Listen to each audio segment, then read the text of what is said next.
അല്ല, ഇത്തവണത്തെ ഈ തെരഞ്ഞെടുപ്പിൻ്റെ ഒരു പ്രത്യേകത എന്താ വെച്ചാൽ, ഈ പഞ്ചായത്ത് തെരഞ്ഞെടുപ്പിൽ തന്നെ അത് വലിയൊരു പരിധിവരെ പ്രകടമായിരുന്നു. നിയമസഭാ തെരഞ്ഞെടുപ്പിൽ ഉണ്ടാകാൻ പോകുന്നത് ഈ മുസ്ലിം ന്യൂനപക്ഷം ഏതാണ്ട് പൂർണ്ണമായിട്ട് തന്നെ UDFൻ്റെ കൂടെ അണിനിരക്കും എന്നുള്ളതാണ്. ഓക്കെ. അവർക്ക് ഒരു കാരണവശാലും BJPയുടെ കൂടെ പോകാൻ പറ്റിയില്ല. ആ അവർക്ക് ഇപ്പോഴത്തെ നിലയ്ക്ക് LDFുമായിട്ട് സഹകരിച്ച് പോകാനും ബുദ്ധിമുട്ടാണ്. അപ്പോൾ നമ്മുടെ നാട്ടിലെ മുസ്ലിം ജനസാമാന്യം, മുസ്ലിം ഇലക്ടറേറ്റ് വെച്ച് നോക്കിക്കഴിഞ്ഞാൽ അതിൻ്റെ 99% അല്ലെങ്കിൽ 98 97% വോട്ടെങ്കിലും സ്വാഭാവികമായിട്ടും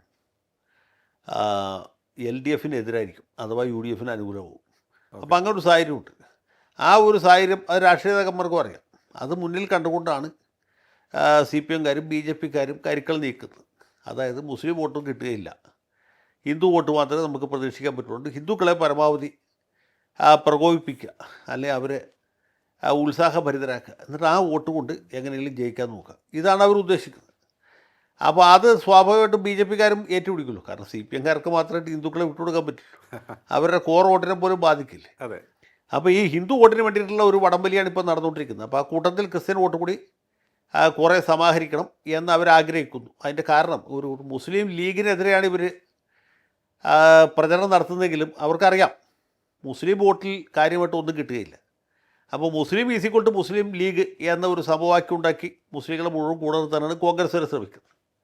മറിച്ച് മുസ്ലിം ലീഗ് ഈസിക്വൾ മുസ്ലിം ഈസിക്വൾ എന്താണ് മറ്റ് താല്പര്യങ്ങളുടെ, മറ്റ് സമുദായങ്ങളുടെ, മറ്റ് മതവിഭാഗങ്ങളുടെ ശത്രു എന്ന രീതിയിൽ ഒരു സമവാക്യം, അങ്ങനെ ഒരു സംഗതി ചെയ്യുന്നത് വളരെ അപകടകരമാണ്.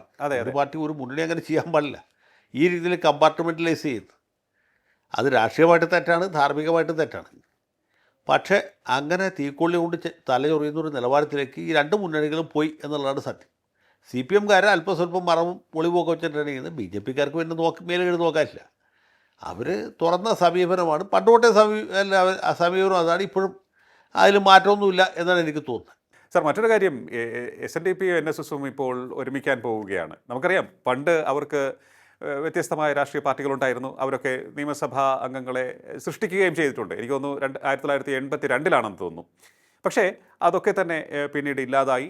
ഇപ്പോൾ അവർ വീണ്ടും ഒന്നിക്കാൻ പോവുകയാണ്. വീണ്ടും ഒന്നിക്കാൻ പോവുകയാണെന്ന് പറയുമ്പോൾ നേരത്തെ ഒന്നിക്കാൻ ശ്രമിച്ചു, പിന്നീട് അകന്നു, ഇപ്പോൾ വീണ്ടും ഒന്നിക്കാൻ പോവുകയാണ്.